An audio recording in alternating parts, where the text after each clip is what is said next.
WADR. Promoting dialogue. It's May Day in Dakar, 1 o'clock in Lagos. Good afternoon, and many thanks for staying tuned to West Africa Democracy Radio, broadcasting on 94.9 FM and around the world on WADR.org. Welcome to Newslink, and here are the top stories. Reactions trail Senegal's signing of a peace pact with Guinea-Bissau. Opposition party in Benin denounces systemic bans on political demonstrations. What we denounce is the lack of fairness in the treatment inflicted upon us by the mayors and prefects. Niger begins exploration of copper, aiming to boost economic growth. And USAID fund freeze takes a toll on projects in Liberia, posing a major threat to some key sectors. USAID was Liberia's second largest donor next to the World Bank. So if your second largest donor pulls out, then we hope that all the projects will not be cancelled. Please stay tuned for details of these stories and more. Here is Augustine Coley with Newslink. Many thanks for joining our broadcast, and welcome to our listeners within the sub-region and beyond. We begin right here in Senegal, as initial reactions have followed the signing of a new peace agreement between the government and the MFDC, an independent movement in the southern part of Senegal. The signing of the protocol agreement with the faction of the Southern Front of the MFDC was done in Guinea-Bissau by Prime Minister Ousmane Sonko. In Casamance, the epicenter of this rebellion for the past 40 years, civil society actors are welcoming a new step forward for peace in the region. Christopher Teacher reports. This new agreement, signed with the rebel faction, is the second of its kind in the span of 5 years. In 2022, former President Macky Sall had also succeeded in securing a similar agreement. It provides for the demobilization of Southern Front combatants and their social reintegration. In Casamance, the momentum for peace is marking a new step towards strengthening stability in the region. Civil society organizations, which have been actively engaged for several years and promoting peace in Casamance, are now urging the Senegalese government to concretely begin implementing its regional development plan on the ground. This could encourage the remaining rebel factions to lay down their arms. The coordinator of the peace momentum in Casamance, Henry Ndiki, further added that launching the Casamance development plan could prove to be a strategy that would naturally enforce peace. The peace agreement signed by the rebel faction of the Southern Front may well represent the first step in the Casamance development plan, announced by the Senegalese President Bassirou Diomaye Faye at the end of 2024. That was Mustafa Jakite's report, voiced by Christopher Teacher. In the Gambia, President Adama Barrow has reiterated his government's commitment to freedom of the press. Speaking during the inauguration of a local television station, Star TV headquarters, the Gambian leader promised his government's continuous support for press freedom. He also highlighted the importance of media in democracy and good governance, which he claimed his government stands to promote. Here is an excerpt of President Barrow's address. Since 2017, my administration has prioritized the creation of an open and thriving media environment. The enactment of the Access to Information Act under my leadership clearly demonstrates our dedication to media freedom, transparency, and good governance. It also reflects our shared commitment to freedom of expression, democracy, and national development, which my government will continue to cherish dearly and champion openly. A strong and independent media sector is an essential pillar of democracy. So we will continue to support initiatives that empower the press to operate freely, fairly, and beneficially. As a government, we remain steadfast in our commitment to peace, stability, and sustainable development. No one doubts that the media play a critical role in ensuring that information is disseminated accurately and responsibly, those contributing to developing an enlightened and unified nation. This makes it our collective responsibility to safeguard press freedom while promoting responsible journalism that fosters cohesion and progress. President Adama Barrow of the Gambia. In some developments from the Sahel region, particularly Mali, the authorities have responded to the cancellation of American aid by the U.S. Department of Government Effectiveness. On February 15, the U.S. government announced the cancellation of a grant exceeding 8 billion CFA francs, which was intended to support social cohesion in Mali. In a press statement issued on Monday, the Malian Ministry of Foreign Affairs expressed surprise and outrage over the decision. The ministry condemned the use of public development aid as an instrument of destabilization. Additionally, the Malian government says it has reached out to the U.S. authorities to seek clarification regarding the cancellation of aid, which had not been officially confirmed prior to this announcement. Malian officials stated that funds meant for development have been misappropriated, and they are urging the United States to initiate legal proceedings against those responsible for these embezzlements. The press statement also accuses the U.S. government of attempting to use public aid to undermine the sovereignty of African states. More stories coming up on West Africa Democracy Radio. Newslink continues. We continue in the Sahel, this time in Niger, where the authorities have announced the imminent start of copper exploration. Niamey states its intention to diversify its mining production. The industrial extraction of this copper has been entrusted with a national company. The resource will be explored in the desert region of the country's north. More details with Atisu. In addition to uranium and gold, Niger also aims to venture into the industrial exploitation of copper to diversify its mining output.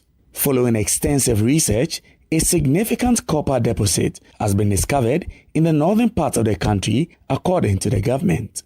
The commencement of copper exploitation will enable Niger to join the exclusive circle of countries producing this strategic mineral, the government added.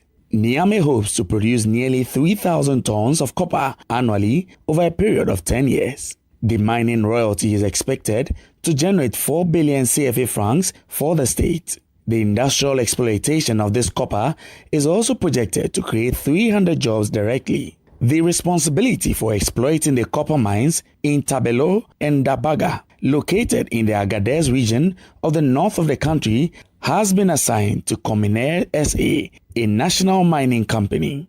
The company is owned by a Nigerian, but the state holds a 25% stake, according to the government. Since coming to power in July 2023, the military has implemented a sovereignist policy in the mining sector. Several foreign mining companies have had their uranium mining permits revoked. That was Mutala Zoberut's report from Niamey, voiced by Atisu. Meanwhile, Mahmoud Salat, the leader of the Patriotic Front for Liberation, a rebel movement in Niger, has been arrested in Libya. His arrest occurred on Sunday by the forces of Marshal Khalifa Haftar, along with several of his associates. The Nigerian authorities have not yet commented on this arrest, and it is still unclear whether Salah will be transferred to Niger. As a reminder, the Patriotic Front for Liberation was established following the coup d'etat in Niger in July 2023. The group advocates for a return to constitutional order and the release of ousted President Mohamed Bazoum. Additionally, the rebel group has claimed responsibility for attacking the pipeline that transports Nigerian oil to Benin for export to China. In Benin, the main opposition party, the Democrats, has condemned what it describes as systemic bans on its political demonstrations over recent weeks. The party, associated with Benin's President Yaya Boni, views these bans as an infringement on the right to assemble freely. In contrast, the pro-government side holds a different perspective. Francis Boniface has the details in this report. In the past 2 weeks, the authorities in Benin have banned political demonstrations organized by the opposition party, the Democrats, in Cotonou and other cities across the country at least 4 times. The main opposition party of former Beninese President Boni Yayi argues that the ruling presidential majority faces no constraints when conducting their political activities. They view this ban as a form of unequal treatment. Reno Ajogo is one of the leaders of the Democrats. What we denounce is the lack of fairness in the treatment inflicted upon us by the mayors and prefects. The political party and the democratic one is a party that has never caused the public or the dissidents in any of the demonstrations. It is not possible today to prohibit the undemocratic party from the right to assemble whatsoever. Meanwhile, the opposition Democrats Party have indicated that it plans to take legal action against any future attempts to ban their activities, asserting that they will not be intimidated by the current government. Francis Boniface with the details of Aziz Adam Sulit's report from Cotonou. In Guinea, the Liga community is outraged by the silence of the transitional authorities regarding the rise in kidnapping of socio-political figures who oppose the current direction of the transition. The most recent case involves the adoption last week of Abdou Sako, coordinator of the Forum of Social Forces of Guinea. Lawyers are demanding transparency in the ongoing investigations to locate all individuals kidnapped since last year. General Alpha Ibrahim Ambade sent in this report from Conakry, and it is voiced by Nadia Tite.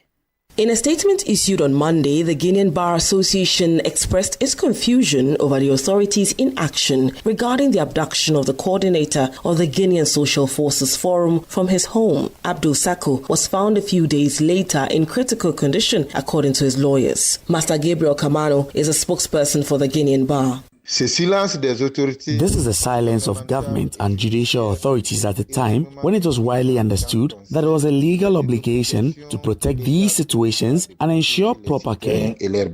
When questioned by our colleagues at TV Sankmond, government spokesperson Usman Gawal Diallo announced the launch of an investigation into the kidnapping of Abdou Sako. As soon as the information came to light, the Minister of Justice initiated a judicial investigation. At this stage, there is no official communication. The individual has been located, and I believe he should undergo questioning and appear before the judiciary to clarify the situation fully and address public opinion. Lawyers are now calling to be included in the investigation aimed at locating activists Fonike Mange, Amadou Biloba, Marouane Kamara, and Sadou Nimaga, who have been missing for several weeks. The July dam incident has put pressure on authorities at all levels, urging them to ensure the investigations into high-profile cases progress effectively and that other incidents, such as kidnappings, are pursued and brought before the courts. According to Abdou Sako's lawyers, his health remains critical after being found following his abduction. The coordinator of the Forum of Social Forces of Guinea is currently receiving medical treatment at a clinic in the capital, Conakry. That was Channel Alpha Ibrahim Ambade's report voiced by Nadia Tite. Let's travel down to Nigeria, where the Chief of Defense Staff, General Christopher Musa, has called for innovative strategies and improved collaboration among security agencies in the country's counter-terrorism efforts. Usman Umar has more in this report. Speaking at the opening of the Strategic Commanders Course in Abuja, organized by the National Counter-Terrorism Center (NCTC) and the United Kingdom High Commission, Musa emphasized the need for security commanders to adopt a comprehensive approach to crisis management. The training aims to enhance decision-making and coordination among senior military and security officials. The national coordinator of the NCTC, Major General Adamulaka, highlighted the evolving nature of terrorism in Nigeria and the broader West African region. He underscored the importance of engaging with non-state actors and incorporating non-kinetic strategies alongside traditional military responses.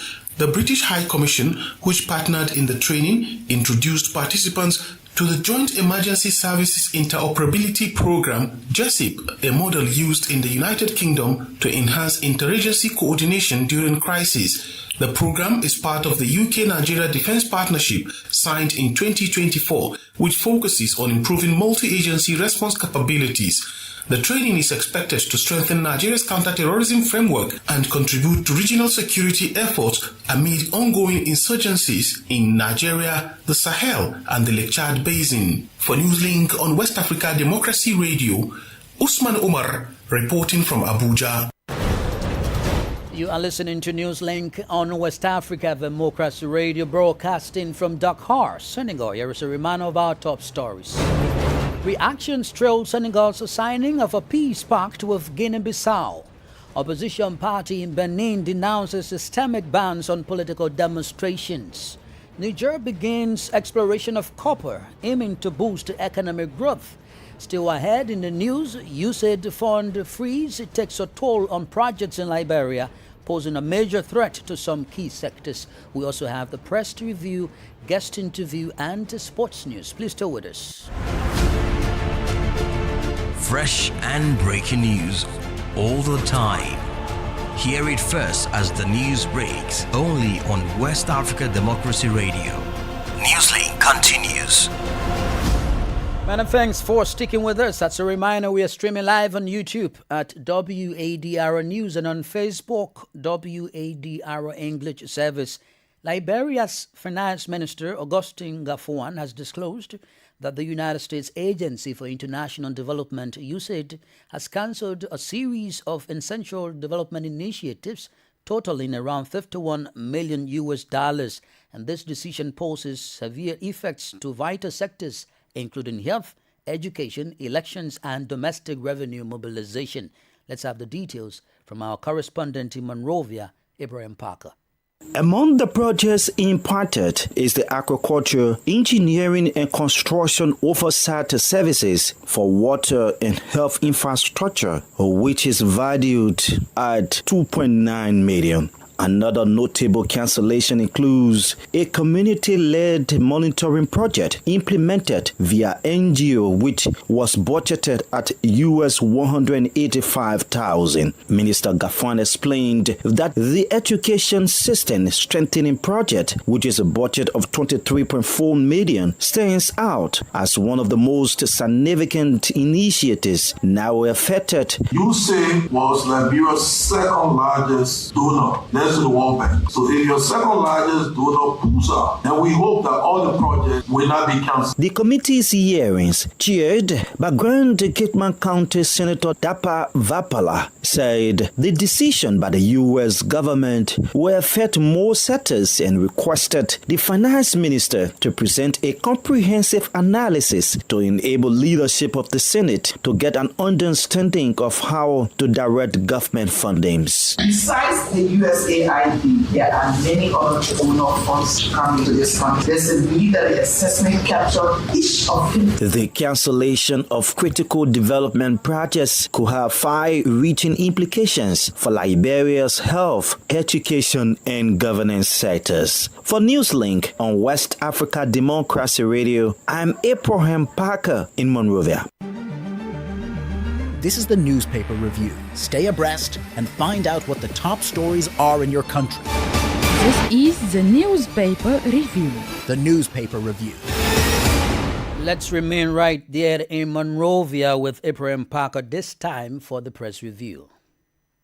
On today's edition, we have 4 local dailies topping the chart this morning. The nation's news since 1989. And next is the Independent newspaper, followed by the Front Page Africa newspaper. And of course, the Daily Observer is the last paper making up this edition. Let's quickly take our first paper, which is the nation's news since 1989. And this is volume 35, number 211, Tuesday, February 25, 2025. The first headline here says, dramatic turn in trial of saboteurs. 2 others ask court to drop charges. This involves former finance minister, of course, who is on trial. US $51 million loss in USAID's withdrawal of funds, Finance Minister Augustine Gafuan tells senators. We move to the back page of the newspaper. Government given 48-hour ultimatum to restore Moserado County social development Development Fund. Academic disruption at University of Liberia again. We'll take a look at the front page of the Independent newspaper, and the first headline says 81 universities accredited, but Bouaka expresses disappointment. In photo is President Bouaka and the director for the Commission on Higher Education. U.S. freeze affects U.S. $1 billion revenue target. Finance Minister Augustin Gaffouan discloses. We move to the front page Africa newspaper, Tuesday's edition, volume 18, number 36, with the ballon headline printed in red. Questionable expenditure. Despite government donors' rejection of K-Power deal, Finance Ministry reports U.S. $374,000 spent in fiscal year 2024. As we take our last stop, which is the Daily Observer newspaper. Total tanker explosion victim undergoes successful surgery. Laws government for support to seek advanced treatment in India. Well, that does it for today's edition of Press Review from Liberia. This is Abraham Parker, and it's back to you in studio.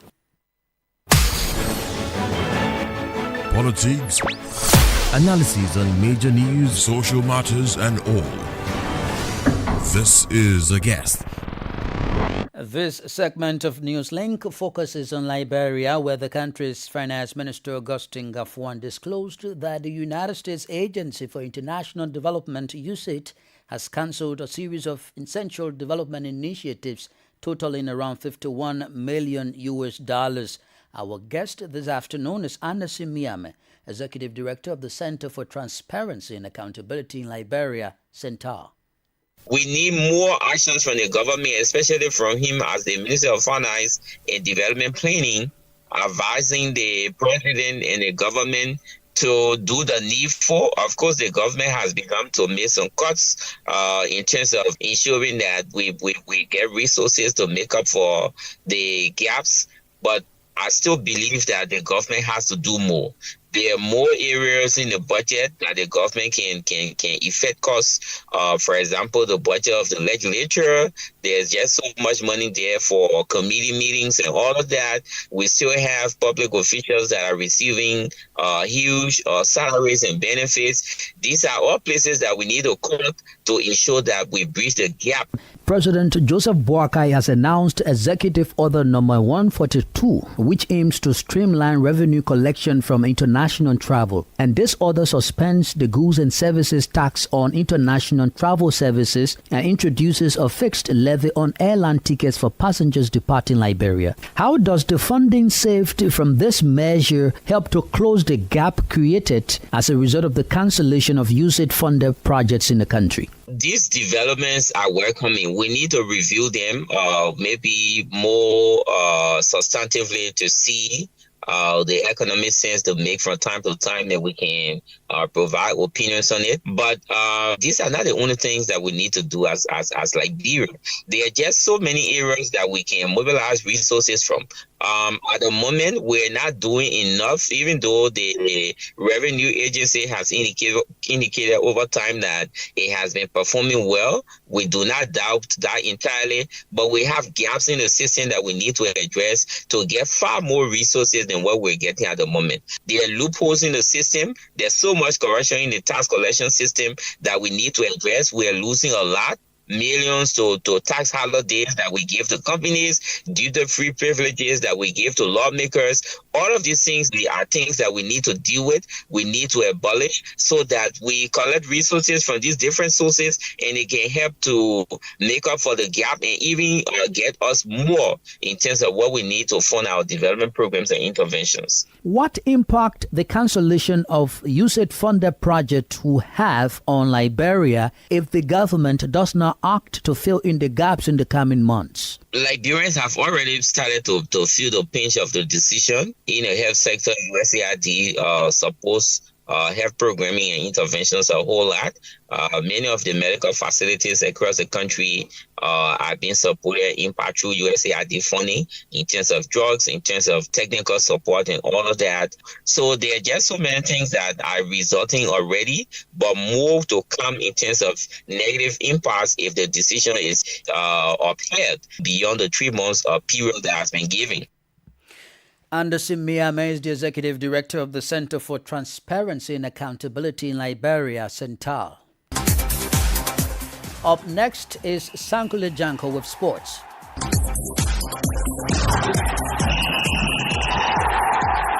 Hello, very warm welcome and thank you for joining us. The Gambia's Queen Scorpions have completed a double over Niger to progress to the next stage of the WAFCON qualifiers. This comes after the Gambia won 2-1 in the return leg in Chess, Senegal on Monday. Goals from Basi Dabo and Fatou Kante were enough to earn the Gambians another victory. Having won 2-0 in the first leg in Niamey, the Gambia won 4-1 on aggregate to secure qualification to the next round. Meanwhile, Benin also completed a double over Sierra Leone with a 3-1 victory in the return leg on Monday. Benin won 2-1 in the first leg before completing the tie with a 3-1 away victory. While Benin secured qualification to the next round, Sierra Leone have been knocked out of the qualifiers. And Nigeria striker Victor Osimhen says the Super Eagles will correct the mistakes they have made when Africa's 2026 FIFA World Cup qualifiers resume next month, according to media reports. Nigeria's chances for the 2026 FIFA World Cup are slim after a poor run of form in the qualifiers. The Super Eagles have failed to win any match in their Group C4 outings in the FIFA World Cup Africa qualifiers. Ahead of their next outing against Rwanda in March, Osimhen said the Super Eagles will correct their mistakes with a hope to secure qualification for the biggest football competition. Nigeria will hope to overturn their fortunes when they take on group leaders Rwanda on March Day 5 in Kigali before hosting Zimbabwe 3 days later on March Day 6. And that's it for sports. It's back to you. We've come to the end of this edition of Newslink on West Africa Democracy Radio, broadcasting from Dakar, Senegal. Thank you for listening, and many thanks to Mustafa Sek, Mam Kodun Jai Fai, and Maudo Ju for the technical support. Do interact with us via our social media platforms, X, formerly Twitter, Instagram at WADR News, and on Facebook, WADR English Service. At 1 p.m., the comprehensive news in French, which is M for Chevu, will come your way with Demba Amaan. I am Augustine Cully. Good afternoon. And many thanks to you for listening to Newslink via Hot 104.3 FM, Newmi FM 94.0, Hilltop Radio 104.7 FM, and Veritas Radio 102.9 in Banjul, the Gambia. We also appreciate our listeners in Liberia via Alternative Youth Radio 98.9 FM, Lofa County, Radio Kagama 94.5 FM, Niba County, DCN Radio 91.3 FM, Riverside County, Wakat FM Radio, Banga, Liberia, Radio Gulf FM 91.3 Sierra Leone. For you listening via Radio Pad 95.1 Damango, Savannah region, and on Royals FM 104.7 Wenchi, Ghana, we say a big thank you. Remember, West Africa Democracy Radio is all about you, your views, and your opinions.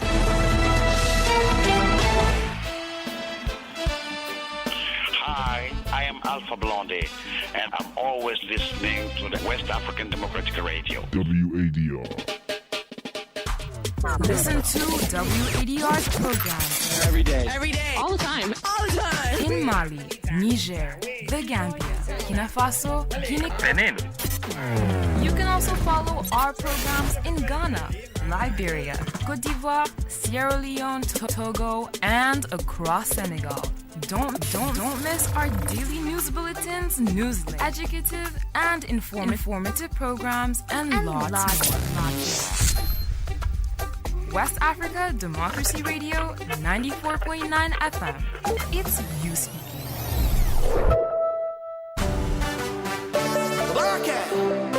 The Garden's Killer. Yeah.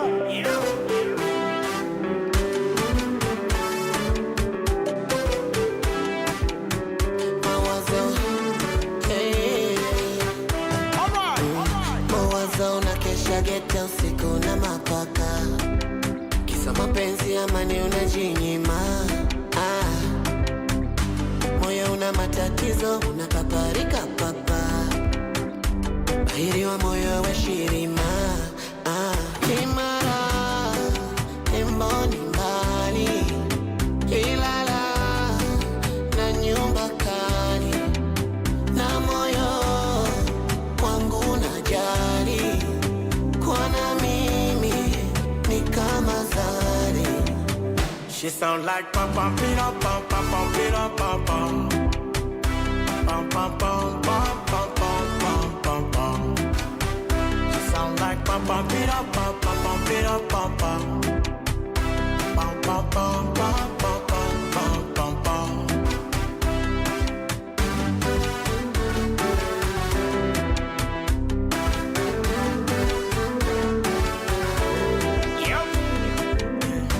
Endelea kuringa ringa za kwa nani taka, sitaki kuwataja kwa majina.